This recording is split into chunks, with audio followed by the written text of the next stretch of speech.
Welcome to அம்மா பாப்பு story. கதை கேட்போம், கற்பனை திறனை வளர்ப்போம்.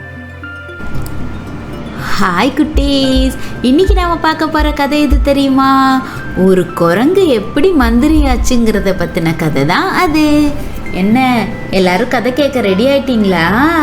சரி, கதைக்கு போலாமா? ஒரு தடவை ஒரு புத்திசாலி அறிஞர் ஒருத்தர் காட்டு வழியா போயிட்டு இருந்தாரு. அப்ப ஒரு குரங்கு அங்க படுத்து தூங்கிட்டு இருந்துச்சு. விளையாட்ட அவர் என்ன பண்ணாரு தெரியுமா? அந்த குரங்கோட வாழை மிதிச்சிட்டாரு. அது சாதாரண குரங்கு இல்லை, அது ஒரு அரக்கன். கோபமான அந்த அரக்கன் தன்னோட வாழை மிதிச்ச அறிஞரை பார்த்து நீ குரங்கா மாறிப்போ அப்படின்னு சாபம் கொடுத்துட்டாரு. உடனே அந்த அறிஞர் குரங்கா மாறிட்டாரு. சின்ன பிள்ளை மாதிரி நம்ம பண்ண தவறுனால இப்படி குரங்கா மாறிட்டோமே அப்படின்னு வருத்தப்பட்டுக்கிட்டே அந்த அறிஞர் அந்த காட்டிலே வாழ ஆரம்பிச்சிட்டாரு. ஒரு நாள் அந்த பக்கமாக வந்த பயணிகள் 2 பேர் ஒரு மரத்தடியில் தங்கி இளைப்பாருனாங்க.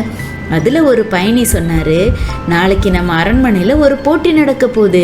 அதில் யார் தங்களோட அறிவை காட்டி ஜெயிக்கிறாங்களோ அவங்களுக்கு பிரதம மந்திரி கொடுக்க போகிறேன்னு அரசர் அறிவிச்சிருக்காரு அப்படின்னு சொன்னார்.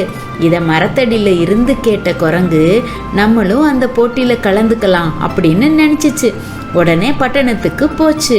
அங்கே போட்டி நடக்கிற இடத்துக்கு போச்சு. அங்கே போட்டிக்கு தயாராக வந்திருந்த எல்லா அறிஞர்களும் நிற்கிற வரிசையில் அந்த குரங்கும் போய் நின்றுச்சு. குரங்கு வரிசையில் நிற்கிறத பார்த்து எல்லாரும் ஆச்சரியப்பட்டாங்க. அதோட பேரை ஒரு ஓலையில் எழுதி கையில் வச்சுருந்துச்சு. இதை பார்த்த எல்லாரும் நினச்சாங்க, இதுக்கு வாய் பேச முடியலனாலும் எழுதி புரிய வைக்கிற திறன் இருக்குது, அதனால் இது போட்டியில் கலந்துக்கலாம் அப்படின்னு அறிவிச்சாங்க. அந்த போட்டி நடக்கிற திடலுக்கு வந்த அரசர் அவரோட முதல் கேள்வியை கேட்க ஆரம்பிச்சாரு. எது கனமானது, இறகா இல்லை கல்லா அப்படின்னு கேட்டாரு. எல்லா அறிஞர்களும் அவங்களுக்கு தெரிஞ்ச விடைகளை எழுதினாங்க. நிறைய பேர் அறிவியல் பூர்வமாக எழுதினாங்க.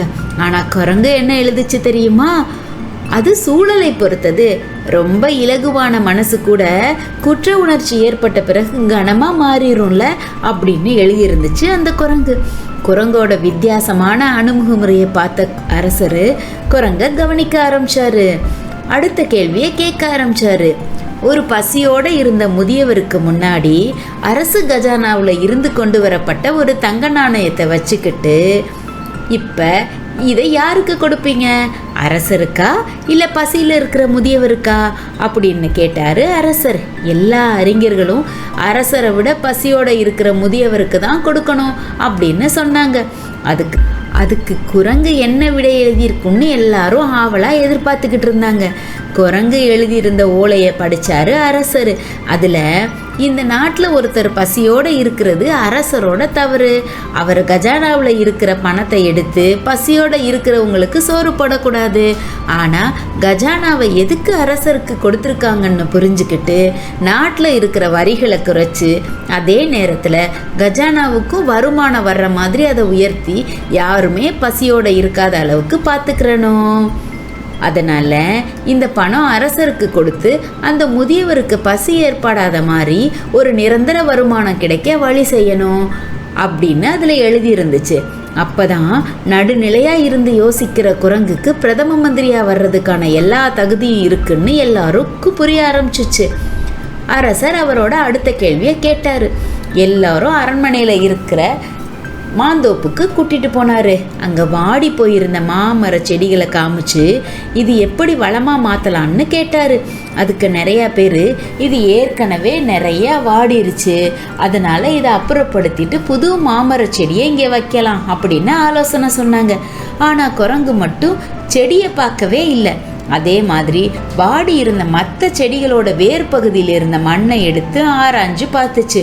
அடுத்ததா வளமாக செழிப்பாக இருக்கிற செடியோட வேர்களையோட மண்ணை எடுத்து ஆராய்ஞ்சு பார்த்துச்சு. அப்புறமா தன்னோட ஆலோசனையை ஒரு ஓலையில் எழுதியிருந்துச்சு அந்த குரங்கு. அதில் அந்த செடியை சுலபமாக காப்பாற்றிடலாம். நான் நல்ல செடி, அதுக்கப்புறம் வாடி போன செடி ரெண்டோட மண் வளத்தையும் பார்த்தேன். ரெண்டுமே ஒரே மாதிரி தான் இருந்துச்சு. அதனால் மண்ணில் எந்த பிரச்சனையும் இல்லை.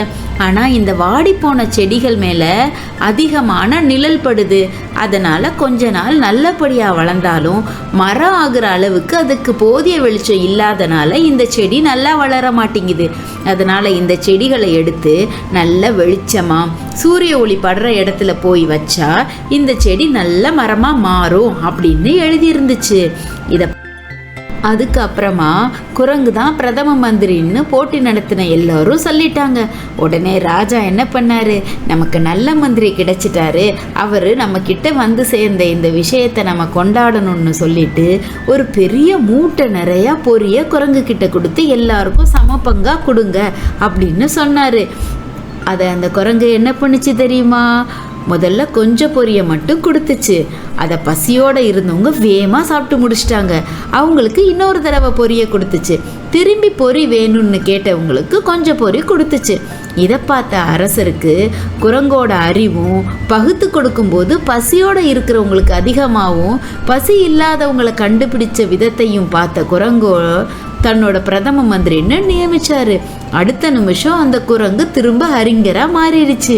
மக்கள் பணி செய்ய ஆரம்பிச்சதும் அவருக்கு இருந்த சாபம் தன்னால் நீங்கிடுச்சு. இதை பார்த்த எல்லாரும் சந்தோஷப்பட்டாங்க. அவ்வளோதான். என்ன குட்டீஸ், எல்லாருக்கும் இந்த கதை பிடிச்சிருக்கா? சரி, அடுத்த கதையில் பார்க்கலாம். பாய்.